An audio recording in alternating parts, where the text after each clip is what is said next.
Bonsoir à tous, c'est Sam et Romain.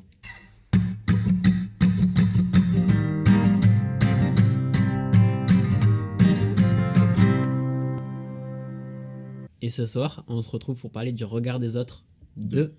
Pourquoi 2 ? Si vous ne le savez pas, on a commencé ce podcast avec un épisode, le regard des autres, parce qu'on trouvait ça super intéressant de parler du regard des autres pour notre première sur YouTube et sur les plateformes de streaming. Donc voilà, et ça fait... Un an, non pas exactement, 1 an et 1 semaine ou 2 semaines, quelque chose comme ça. Non, 1 an et 6 jours à peu près. Voilà, qu'on a sorti ce premier épisode.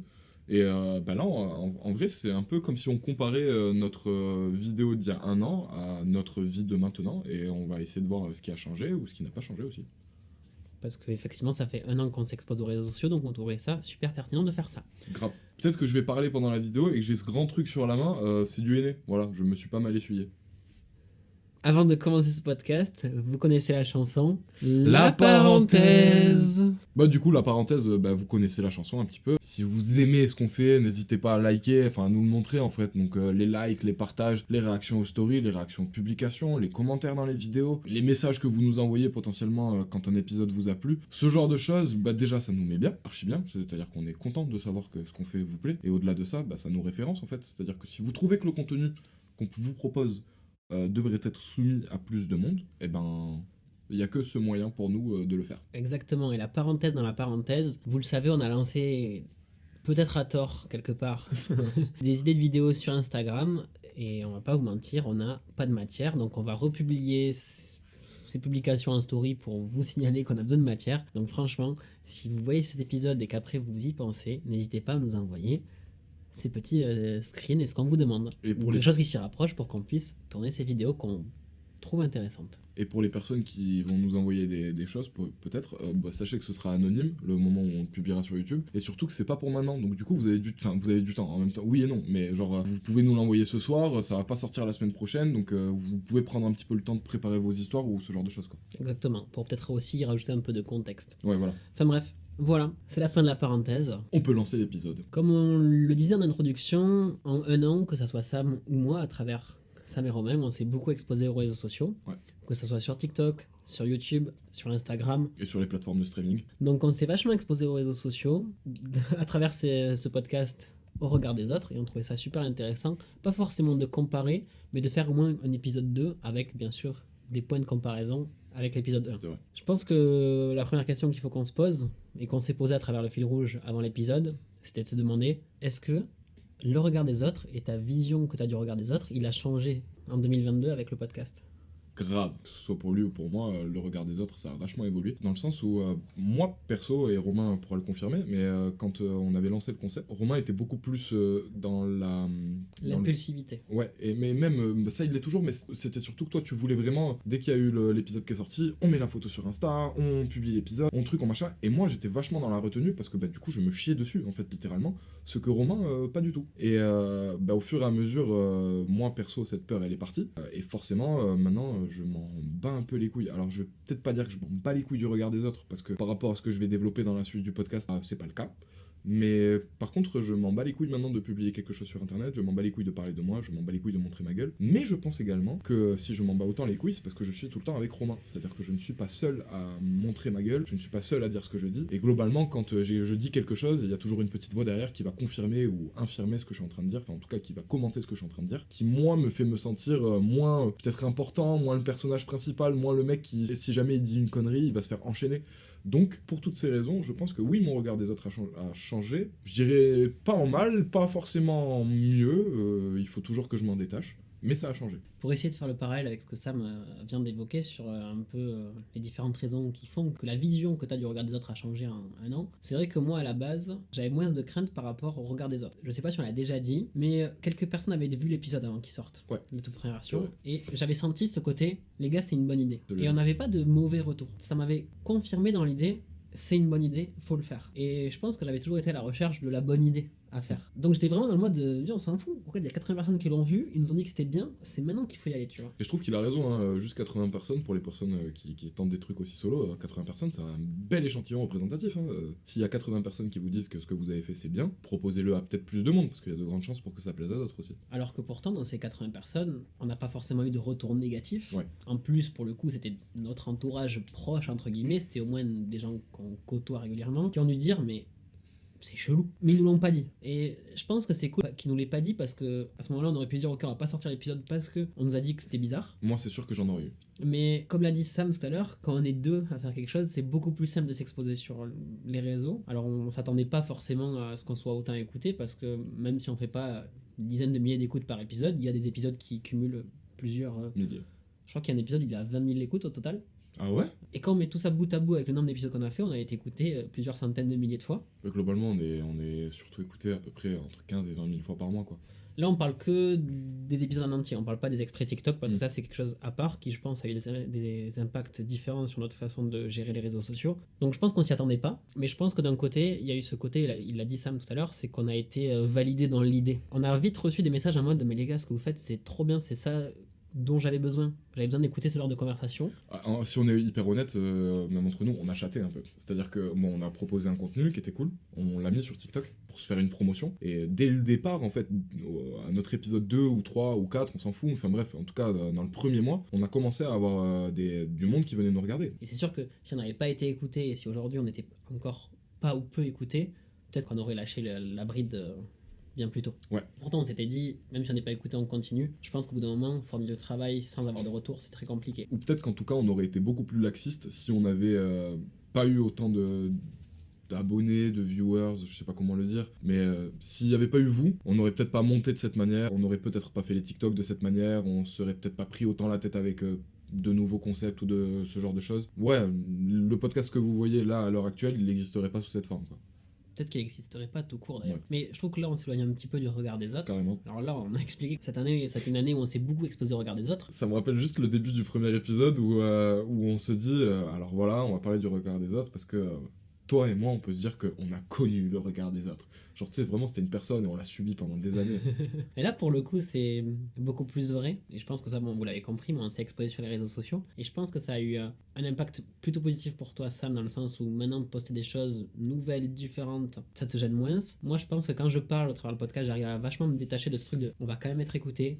Dis pas des choses cheloues. Et je pense que l'authenticité, on arrive quand même à bien la conserver dans le podcast, malgré qu'on sache qu'on est écouté, mais ça passe par le fait qu'on a été validé dans notre concept. Bah, c'est-à-dire que là, on fait un podcast où on explique qu'on se détache du regard des autres, mais en même temps, c'est via le regard des autres que ce podcast, entre guillemets, il peut ou pas marcher. Donc, c'est un peu paradoxal comme idée, on le sait, mais c'est actuel, je dirais. C'est notre époque, c'est le 21e siècle, c'est comme ça. Mais là, actuellement, le podcast qu'on fait, on sait très bien que il passe par le regard des autres. C'est vous le regard des autres. Vous êtes les autres pour nous. Et notre vision du regard des autres passe par le regard des autres, et notamment Également. par les réseaux sociaux. Moi, si en 2022, je me suis autant libéré de certaines choses vis-à-vis de moi-même, je pense que vous l'avez vu dans l'évolution de ce que je raconte, mais Sam encore plus, qui me côtoie au quotidien, qui... Je pense qu'il a vu que j'avais quand même bien changé. Moi, Et- je dirais pas que t'as changé, je dirais que tu t'es libéré. Ouais, c'est ce que je disais au début, ouais. Je me suis vachement libéré par le regard des autres. Au final, ce côté validation sur les réseaux sociaux, elle est omniprésente, que vous soyez exposé sur les réseaux sociaux ou pas du tout. Ou que, comme tout le monde, vous ayez une page Instagram et que vous postiez des photos de temps en temps.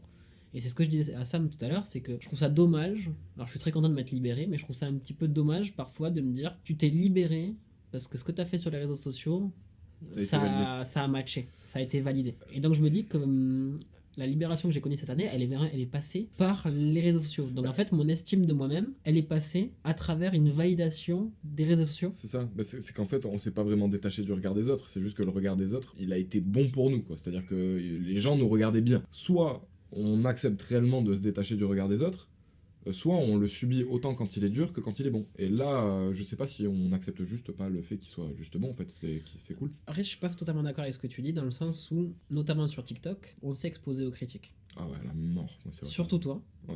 parce que c'est peut-être toi qui a eu le plus de TikTok qui ont fonctionné, et forcément, quand quelque chose J'ai eu le plus de TikTok à débat tranché, genre. à débat tranché et qui a le plus amené à débat dans les commentaires. Ouais. Donc moi, j'avais cette facilité de me dire, ok, moi, mes TikTok, ils pètent pas. Par contre, Non, mais c'est un peu vrai, il n'y a pas de mal à ça. Je sais que les TikTok, ils auraient jamais existé si j'avais pas poussé Sam à faire le podcast, donc j'ai aucun mal à dire que Sam a plus de vues que moi et je le vis très bien et je m'en fous. Mais par contre, je pense que c'était bien qu'on soit deux à ce moment-là parce que vraiment, il y a des moments où il était en mode gros, viens, on le supprime ce truc. Ouais. Parce que le regard était vachement négatif. Alors, il est vachement négatif dans le sens où je pense que les gens s'expriment, en tout cas sur les réseaux sociaux, plus facilement quand c'est négatif, ce qu'ils pensent, que dire ok c'est bien. Notamment sur TikTok, t'as 20 000 likes sur ta publication, donc il y a potentiellement 20 000 personnes qui sont d'accord avec toi, mais ces 20 000 personnes, elles vont pas prendre le temps de commenter. Par contre, les personnes qui sont pas d'accord avec toi, Ah, qui ont pas aimé. elles vont prendre le temps de commenter. C'est à ce moment-là qu'il faut arriver à prendre du recul vis-à-vis du regard des autres, et se dire ok attends, il a été vu 1 million de fois ce truc, il y a 20 000 personnes qui ont liké, et sur ces 20 000 personnes, il y en a 200 qui ont commenté en mode mec, t'es un red flag. C'est ça. Et Faut faire un ratio. faut essayer de faire un ratio et se détacher en fait, de ce que les gens disent. Bah, au final, on se fait un peu piéger par le jeu nous-mêmes parce que c'est-à-dire qu'on va avoir 250 personnes qui vont nous dire, ouais, enfin, qui vont me dire, ou bref, qui vont nous dire que ce qu'on fait c'est de la merde ou que ce qu'on dit c'est de la merde. On va avoir un chiffre à côté 20 000 likes et on va se dire, ouais, bon, bah, il y a plus de gens qui pensent que c'est pas de la merde ce que je fais que de gens qui pensent que c'est de la merde. Et du coup, on va se dire, on va même pas remettre en question est-ce que c'est vraiment de la merde ce que je fais. C'est-à-dire qu'on va juste se dire, bah non, il y a plus de gens qui aiment, je vais pas me poser la question, l'autre il a tort. C'est vrai que ce côté validation, il est pas forcément bon dans tous les cas. Hein. Et c'est ce qu'on disait avec Sam tout à l'heure dans le fil rouge, c'est que sur 50 heures, vous l'avez compris, on découpe ces passages en extrait TikTok qu'on poste sur TikTok. Et je crois qu'on a eu le chiffre, on a sorti en 2022 465 TikTok. Ouais, c'est vrai, c'est ça. 465 TikTok, et sur ces 465 TikTok, il y en a quoi? Il y en a 50 qui ont retenu l'attention. Ouais. Et du coup, tranquille quoi. Genre, c'est pas tout ce qu'on fait n'est pas intéressant. Enfin, ou en tout cas, tout ce qu'on fait n'intéresse pas tout le monde. Tout ce qu'on dit n'est pas intéressant en tout cas. Mais en tout cas, ça vous a sûrement accroché parce que vous êtes en train d'écouter cet épisode. Et ça, c'est très cool. Au-delà de la validation. Oh, quel youtubeur, putain. On en parlait dans le premier épisode, mais le regard des meufs. C'est ce que tu disais, Sam, dans le premier épisode, tu disais que ta validation elle passait beaucoup par le regard des autres, et notamment des filles. Ouais. Et vous l'avez compris, avec le podcast, on a été vu sur TikTok des millions de fois, on a quand même une petite exposition, donc forcément on a eu tendance à ce que des filles nous démarchent un peu sur les réseaux sociaux. Ouais. Alors Sam les esquive toutes. Ouais. Moi Il les esquive moins. je les esquive moins, ça va dire. Et du coup, je pense que ça a grave contribué à me valider moi-même et à me libérer de toutes les chaînes que j'avais, notamment par rapport au regard des autres, parce que moi j'étais en mode, bah en fait, c'est pas que t'es moche, c'est juste que pas assez de meufs t'ont vu. Et moi, sur ça, j'ai une autre idée un peu. Bah, c'est l'idée de ce podcast. Hein. Ouais, c'est-à-dire que pour moi, il y a quand même ce côté. Il y a des meufs qui l'ont vu et qui m'ont vu, enfin, je veux dire, qui nous voient. Et bah, elles vont nous trouver mignons, elles vont même peut-être aimer ce qu'on est en train de dire. Mais je pense que vraiment le facteur X qui fait qu'elles nous envoient un message ou il y a une demande d'abonnement derrière, c'est le fait que le TikTok qu'elles sont en train de regarder, soit il est en train de péter, soit après elles vont aller sur notre compte, elles vont voir 40 000 abonnés, et donc du coup elles vont se dire, bon, ils sont peut-être un petit peu connus, nanana, je sais pas quoi. Ça nous rajoute de la valeur, je sais pas comment le dire, parce qu'au moins la fille elle se dit, bah visiblement ce mec, ce qu'il dit c'est apprécié, c'est pensé par d'autres, donc du coup je fais pas forcément une erreur si je sors avec lui ou si j'ai envie de le choper, enfin en tout cas les gens ils trouveront pas ça bizarre, au contraire ils vont trouver ça cool parce que le mec il a 40 000 abonnés, ou il fait beaucoup de likes sur ses vidéos, ou il a beaucoup de vues, on s'en fout. C'est ce facteur réseaux sociaux un petit peu, j'ai l'impression qu'il va rajouter quelque chose et qui va faire en sorte que la personne elle va venir te démarcher. Alors évidemment, comme il le dit Romain, il y a des gens qui nous découvrent et qui nous voient, et je veux dire, si on se montrait pas sur les réseaux sociaux, il y aurait forcément du coup beaucoup moins de gens qui nous verraient, et que donc du coup, beaucoup moins de gens nous démarchent. C'est un peu logique. Plus il y a de gens qui te voient, plus t'as de chances qu'il y ait de gens qui te contactent. Maintenant, si on n'avait pas ces vidéos et ce contenu, et c'est en fait surtout vous, moi je pense pas qu'on aurait attiré autant de monde que ça. Enfin, je pense qu'en fait on serait toujours les mêmes. Bien sûr. Mais c'est forcément que notre regard il a un peu changé vis-à-vis des choses. Ah frère, ça a flatté mon ego à la mort. Hein. Je me suis jamais dit, ouais, c'est sûr avec les meufs, je vais galérer à la mort. Non. Je me suis toujours dit, si j'ai envie de coucher avec une fille, je vais peut-être pas y arriver de suite, mais bon, je vais pas être le mec qui va galérer le plus. Pas parce que je suis mignon ou parce que je parle bien, juste parce que j'ai ce truc de me dire, je pourrais toujours trouver une fille avec qui ça va bien se passer. Ou pas parce que je pense que je suis mignon ou des trucs comme ça, parce que je sais pas si je suis mignon, enfin bref, c'est à vous de me le dire. Mais maintenant, encore moins. Vu que j'ai un certain nombre de demandes d'ajout, par exemple sur Instagram, ça me flatte mon ego en fait. Je me dis, ouais, il y a des meufs qui me veulent. Et le fait qu'il y ait des meufs qui me veulent, bah moi ça me donne aussi un peu moins envie d'elles. Ce que j'essaie de dire par là, c'est que tout ce côté changement de perception du regard des autres, il est passé par la validation, que ça soit sur l'idée, dans ce qu'on a proposé, dans notre manière de le proposer, mais aussi par putain, il y a des filles qui sont venues nous follow, qui nous ont envoyé des DM, qui nous ont validé en fait aussi. Et je peux rajouter un truc sur ce que je disais, parce qu'en fait c'est ça, quand j'étais au lycée, moi j'avais peur que les filles m'aiment pas, j'avais peur que les filles elles me trouvent pas beau, j'avais peur que les filles elles me trouvent chelou. Je l'avais raconté, mais à 16 ans j'étais en train de pleurer dans la cuisine de mes parents, parce que je leur disais je vais jamais baiser quoi, c'est mort, je vais pas baiser avant 21 ou 22 ans. J'ai jamais été la personne qui avait 160 likes sur ses photos de profil Facebook ou des trucs comme ça. Et là, le fait que ça arrive maintenant, je sais pas, ça m'a rassuré pour l'avenir. je me reconnais bien dans le mec qui était pas le centre de l'attention, mais je l'ai dit dans plein d'épisodes. Notamment sur les réseaux sociaux, j'ai jamais été ce mec ultra beau gosse, ultra suivi, ultra demandé, pas du tout. Un mec lambda, j'ai trouvé ça incroyable parce que ça m'a débloqué à plein d'aspects de ma vie. C'est le regard des autres, je m'en suis totalement détaché parce qu'on a été validé. Je sais pas comment je l'aurais vécu dans l'autre sens, bien sûr, mais ça montre quelque chose sur la société, c'est que aujourd'hui, tout passe par le regard des autres. Je pense que ça a toujours été le cas. Bah ouais, la télé, hein. Tu regardes nos darons ou nos grandes darons qui fait Elvis Presley ou je sais pas quoi, qui auraient donné leur vie pour je sais pas faire quoi avec lui, parce que là je parle de ma grand-mère. Donc en tout cas, qui fait ce mec, c'est juste la télé, quoi. C'était le vecteur de popularité. Donc je pense que cette validation sociale, tout le monde la cherche, tout le monde en a besoin, tout le monde y est sensible. Nous aujourd'hui, on a un peu réussi notre pari, entre guillemets, donc forcément on s'en est détaché. À l'inverse, on sait pas du tout comment on l'aurait vécu si on aurait eu que des trucs, les gars, c'est de la merde. Et moi, je trouve ça vachement dommage que l'estime que j'ai de moi-même, elle soit vachement passée cette année par cette validation-là. Mais en même temps, je me dis, ah ouais, mais bon, c'est toi qui l'as fait. Je veux dire, c'est pas quelqu'un d'autre qui a fait les podcasts, c'est pas quelqu'un d'autre qui s'est fait chier à faire le montage de cette manière-là, c'est pas quelqu'un d'autre qui a monté le TikTok, qui l'a sous-titré.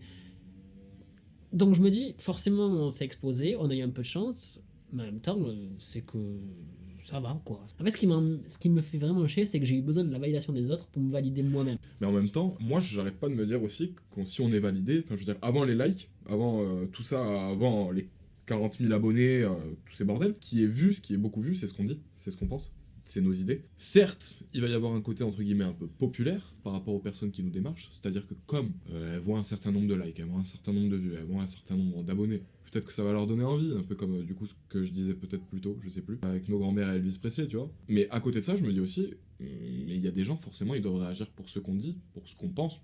Ils aiment bien, en gros, notre démarche, peut-être, et notre façon de voir les choses. Et à côté de ça, en fait, on pourra jamais vraiment saisir la différence entre ces gens, quoi. Il faudra se faire un petit peu confiance et se dire, bon, ça, c'est une personne qui m'aime bien pour ce que je dis, et ça, c'est une personne qui m'aime bien pour ce que je suis. Un TikToker qui a 40 000 abonnés, quoi. Non, mais ce côté validation, je pense que je l'ai longtemps cherché. Pour moi, le regard des autres, il passe vachement par les gens qui te regardent. Donc là, aujourd'hui, oui, on est pas mal écouté, pas mal regardé, donc forcément, c'est plus simple. Mais moi, je sais que pendant très longtemps, j'ai cherché beaucoup de la validation au travers de mes potes. Ouais. En mode, ils achètent une nouvelle paire de chaussures, ah, j'ai envie d'acheter une nouvelle paire de chaussures. Ils font quelque chose, j'avais envie de faire la même chose qu'eux, et de la même manière qu'eux, pour me sentir pas bizarre et me sentir validé. Pour moi, ça n'a jamais fonctionné, puisque j'arrive à 22 ans avec l'idée d'un podcast parce que, entre guillemets, dans ma vie, je me posais plein de questions parce que ça allait pas bien et ce côté de me faire valider par mes potes, ça m'a pas servi à grand chose. Mais du coup, je pense qu'on y est tous sensibles.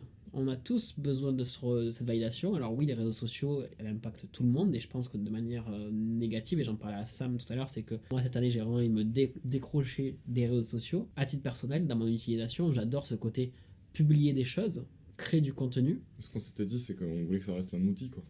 Mais il faut que ça reste un outil. Et franchement, des fois, je me dégoûte quand je me vois en train de scroller pendant une demi-heure, 45 minutes sur TikTok. Et au bout d'un moment, je fais, mais mec, réveille-toi. Tu viens de perdre 45 minutes de ta vie, là. Tout à l'heure, dans le fil rouge, j'ai utilisé un exemple que moi j'ai trouvé beaucoup plus parlant. C'est qu'il disait, au réveil, vraiment, genre, il ouvre TikTok et pendant 5 minutes, il regardait TikTok. Et moi, j'ai le même réflexe. Et surtout que je me réveille, il est 5h40 du matin. En plus, lui, il se genre, réveille tôt. mec, tu te fais chier à te lever tôt. Pourquoi t'as besoin de tes petits choux de dopamine à aller voir du contenu de TikTok? C'est vraiment que le premier truc que tu fais le matin, c'est t'abrutir, quoi. Tu regardais des vidéos et au moment où tu t'es levé et t'es en train de boire ton café, t'as oublié ce que t'as regardé. T'y penses même plus. C'est comme si tu cherchais juste à perdre du temps. Volontairement, tu veux perdre du temps. Je sais pas ce que tu repousses, mais tu repousses quelque chose. Oh, les gars, venez, on affronte. Et on le fait ensemble, comme ça au moins peut-être on va porter nos couilles. Mais par contre, continuez à nous écouter, à nous regarder. ouais, c'est vrai. Il a que nos TikTok, du coup. Ouais. Écoutez, regardez nos TikTok. C'est un peu ça qui est. C'est paradoxal. C'est paradoxal, mais en tout cas, moi, dans mon utilisation des réseaux sociaux, je sais que ça a une très mauvaise. pas influence, mais ça a eu un très mauvais retour pendant très longtemps. Alors là, c'est cool parce que maintenant on est validé sur les réseaux sociaux, donc forcément, mon image que j'ai de moi-même, elle a changé grâce à ça. Mais cet été, je me souviens de la meuf de mon meilleur pote qui me dit, mais en fait, sur ton Insta perso, dès que vas quelque part, tu prends une photo et tu la mets sur Instagram. Ça me faisait peur en fait. J'étais en fait, en plus, tout le monde s'en branle de ce que je fais, donc pourquoi tu fais ça? Et c'est vrai que du coup, depuis cette discussion que j'ai eue, depuis qu'elle m'a fait cette remarque cet été, j'ai vraiment tendance à me dire, bon, en fait, je le fais encore, y a pas de souci. Tu as sur mon Insta perso, je pense que tu as tous mes déplacements de cette année, ils y sont. Ah, Romain il était à Bruxelles, ah, Romain il était à Prague, ah, Romain il était à Porto, ah, Romain il a fait ça. Tu vois, il y a vraiment tous mes déplacements. Mais en tout cas, en 2023, c'est aussi un de mes objectifs de me détacher de cette image-là des réseaux sociaux, qui je trouve est nul. Comme j'étais pas ce mec qui se faisait valider, ou qui était populaire, ou qui sur les réseaux fonctionnait bien, dans la vraie vie fonctionnait bien, bah, j'y portais vachement attention. Je me disais, ah putain, cette photo elle a eu 60 likes. Ah ça va, tu vois, genre je me sentais frais. Ouais, ah putain, cette photo elle a eu que 40 likes. Mais pourquoi? Parce que la dernière fois j'ai eu 60, 80 likes.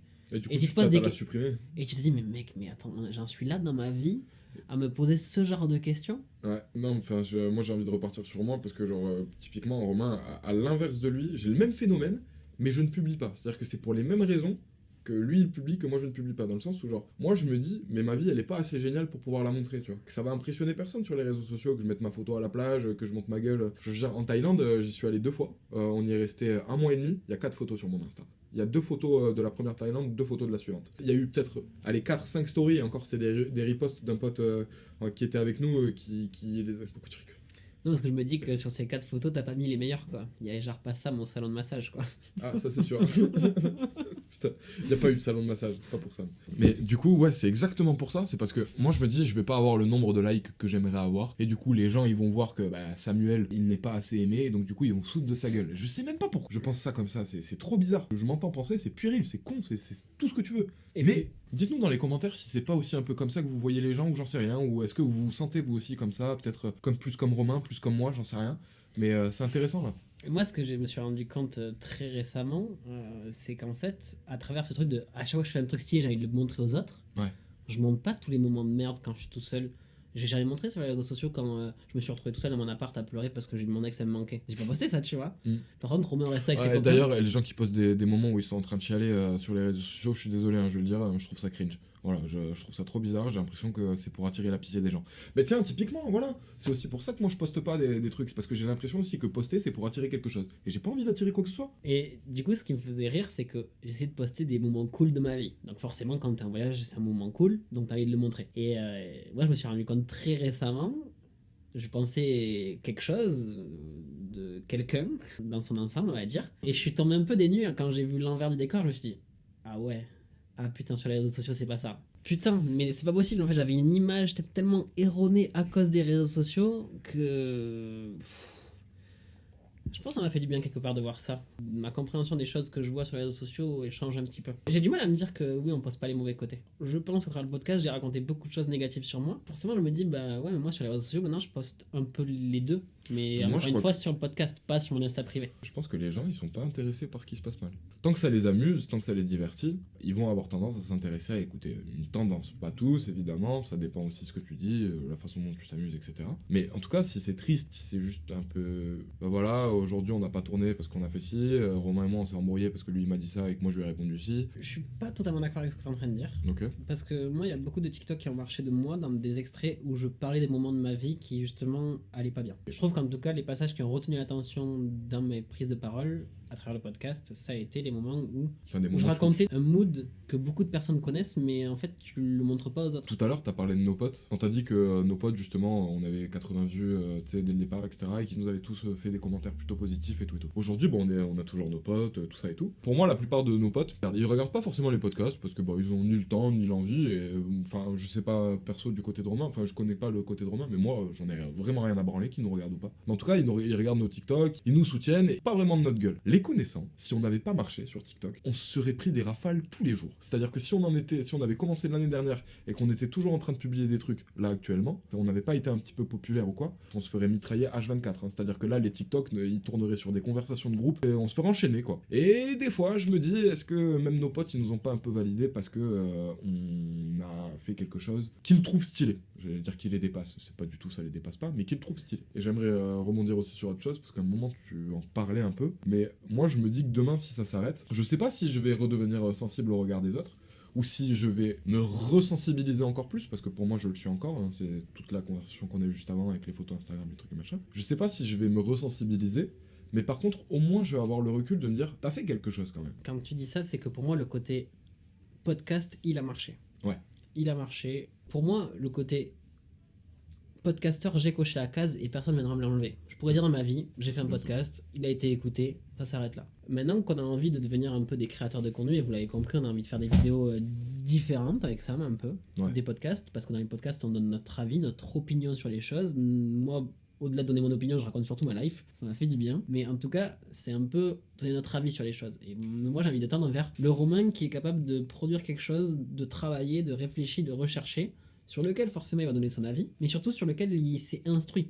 Il y a des épisodes où je parle de choses, de mon ressenti à mon échelle sans avoir fait aucune recherche. Et c'est pour ça qu'il y a des sujets qu'on a dans notre liste. Mais On avec se dit, on peut pas faire ça en podcast, on peut pas parler du féminisme en podcast, on va se faire défoncer. Donc ça sera tellement branlant qu'on se fera éclater, alors Bah, que pourtant on a envie de parler de ça. Mais après, si on doit être parfaitement honnête quand même, c'est-à-dire qu'on a envie de proposer un contenu différent en ayant au moins autant de visibilité. C'est-à-dire que on cherche quand même à se valider aussi à travers ce genre de vidéos. C'est-à-dire que là maintenant, on fait des vidéos plus travaillées, on n'a plus de vues, on va pas continuer de les faire pour autant. Moi je suis pas forcément d'accord avec ça. Je pense que t'as raison, mais j'aime me dire que c'est pas vrai. Moi je me dis on fait une quinzaine ou une vingtaine de vidéos qui marchent pas, sur lesquelles on investit réellement beaucoup plus de temps que pour les podcasts. Et Si c'est- demain ça marche pas, moi j'aimerais bien voir notre réaction, tu vois. T'as sûrement raison, sûrement qu'on arrêterait, mais en tout cas c'est un autre défi et c'est d'autres personnes qu'on va aller toucher, donc on verra comment on réagira. Moi je pensais juste à autre chose, c'est que l'expérience podcast, elle a quand même changé la vision du regard que j'ai de moi. C'est-à-dire que je sais pas si on peut parler de confiance en soi. Je pense qu'il y a des zones, comme tous les humains,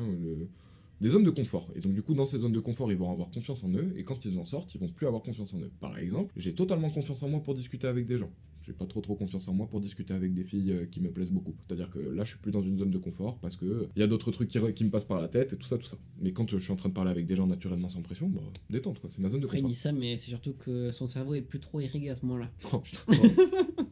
C'est pas mal, on le laisse. Mais du coup, ce que je voulais dire, c'est que ça m'a vachement aidé dans le regard que j'ai sur moi-même. Et en fait, c'est que demain, si ça s'arrête, bah, j'ai réellement pris confiance en moi. Parce que il y a plein de trucs, il y a plein d'étapes dans ma vie. Quand j'ai eu mon bac, quand j'ai eu mon permis, quand j'ai eu ma licence, quand j'ai eu mon brevet, quand j'ai eu tous ces trucs-là, qui sont donnés, qui sont censés peut-être te donner un peu plus confiance en toi, en tes capacités et tout. Pour moi, c'était des choses normales. C'est-à-dire que je n'étais absolument pas différent des autres. Je n'avais pas fait mieux, je n'avais pas fait moins bien. J'avais juste eu ce que tout le monde a. Le permis, c'est logique de l'avoir. Le bac, c'est presque logique de l'avoir. Tu sais, c'est ce genre de truc en fait. C'est des diplômes. C'est tellement banal maintenant que c'est plus la preuve de quelque chose. Et là, le fait d'avoir eu cette expérience podcast et d'avoir fait quelque chose, ça a été la preuve de quelque chose. Ça a été la preuve que où est-ce qu'on a fait, où est-ce qu'on a dit, peu importe en tout cas, ça a marché. Et du coup, demain, si le podcast il s'arrête, ben, dans ma vie, je peux m'accrocher à ça.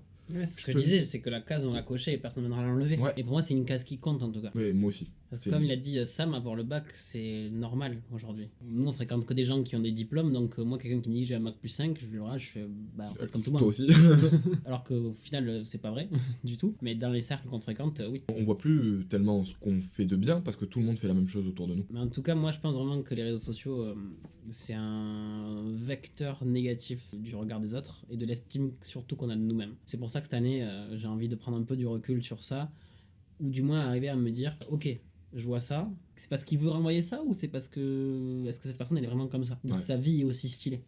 Moi, des gens, des fois, je regarde leur vie sur Instagram, je me dis, mais mec, mais c'est quoi cette vie de fou qu'ils ont? Et après, quand je connais un peu plus les personnes, je me dis, ah ouais, en fait, bah non, c'est juste que tu montres que ça. Là, nous, on dit ça, mais on n'est absolument pas les premiers à parler ou à montrer même l'envers du décor d'Instagram, de certaines Instagrammeuses, par exemple, qui se mettent dans des positions particulières pour être plus jolies sur la photo, tu sais, qui vont mettre leur cul en arrière ou un truc comme ça, pour que ce soit plus esthétique, et qui ensuite disent, bah voilà, ça c'est la photo quand je pose, et ça c'est la photo quand je pose pas, où je suis en mode normal, et où tu vois qu'elle a le bourrelet, ou que c'est plus aussi sexy, des trucs comme ça, etc. Moi, j'adore ce genre de compte, mais on en avait déjà parlé dans un podcast. Mais ça m'a amené à autre chose, c'est que ce que je disais à Romain tout à l'heure, et ce qu'il a un petit peu redit aussi autrement, c'est que du coup, tu t'es validé grâce à la validation des autres. Et moi, je lui avais dit, au final, on soigne un petit peu notre regard des autres par le regard des autres. C'est-à-dire que en vous parlant à vous, en mettant des TikTok, en proposant des vlogs, des vidéos différentes, etc. Au final, C'est un peu soigner le mal par le mal. Est-ce que c'est vraiment bon? Pas forcément, parce qu'au final, du coup, on s'expose toujours à vous. Et donc, du coup, si demain, tout le monde dit qu'on est des merdes, je sais pas comment on va se sentir. Il y a eu une période où j'étais triste à cause de la relation toxique et tout. Et ce que je voulais faire, c'était aller parler à un mec dans la rue qui n'avait rien à voir avec l'histoire, lui raconter tout et lui dire qu'est-ce que t'en penses. Parce que je voulais savoir si j'étais fou, si j'étais pas fou. Je voulais pas que ce soit un ami à moi qui me donne son avis, parce que je savais que mon ami, il allait prendre un peu mon parti, que forcément, il allait pas penser de la même manière, que moi, en expliquant l'histoire, j'allais peut-être pas raconter tous les détails, et là où mon pote, il aurait pas cherché à savoir, peut-être qu'un inconnu qui essaie de comprendre, il aurait essayé de comprendre. Dans ça, je me disais, ça me ferait super du bien de parler à quelqu'un qui ne me connaît absolument pas, au moins pour me décharger et connaître son avis. Bah, je pense que c'est pour ça que, en tout cas, le podcast et raconter nos vies, ça a accroché certains d'entre vous. Parce que justement, on raconte notre histoire et on essaye de pas se juger, donc ça nous fait du bien. Et en fait, c'est peut-être aussi ce qu'on a recréé avec le podcast, c'était de vous demander un petit peu votre avis à vous, ou en tout cas de se le demander avec Romain vraiment avec zéro forme de jugement, en oubliant des fois un peu qu'on est potes quand on se parle, pour justement être le plus vrai possible et se soigner nous-mêmes de ce qu'on pense. Donc ouais, je sais pas trop quoi en penser d'aujourd'hui de ma vision du regard des autres, mais en tout cas la vision du regard des autres qui passe à travers mes actions sur mes réseaux à moi, j'ai envie que ça change. Et moi, je sais que le regard des autres, il a toujours sa place. De plus en plus, j'ai l'impression de devenir aussi le mec qui regarde les autres. Au lieu de me sentir observé, j'ai plutôt l'impression d'observer les autres. Ouais, c'est ça. Quoi? T'es Ouais, un c'est un voyeur. pervers, ouais, voilà. Et Non vous avez mais compris. vous avez compris l'idée, hein, je sais pas trop le feeling général du podcast, moi je crois que j'aime bien ce qu'on a dit. J'aime bien aussi. Donc on verra, n'hésitez pas à nous le dire en commentaire. Ouais, si vous voulez un regard des autres 3. Mais là, Le retour fond du ski. dans 24 heures, l'épisode doit être sorti. Et c'est lui qui le monte. C'est moi qui le monte. Genre, j'adore monter des trucs. Vous imaginez pas le truc qu'on va couper, le nombre de trucs qu'on va couper, juste parce qu'il a fait ce genre de vanne. Que je vais couper. Vous imaginez même pas le nombre de trucs... Vous imaginez même pas... Ouais, bon, tu sais quoi, tu t'arrangeras. Hein. Je vais tout laisser moi. Bref, c'était Sam et Romain. Vous avez écouté, viens on en discute. Et on se retrouve la semaine prochaine pour du contenu. Ouais, pour du nouveau contenu, c'est pas mal. Bisous les gars. Ciao.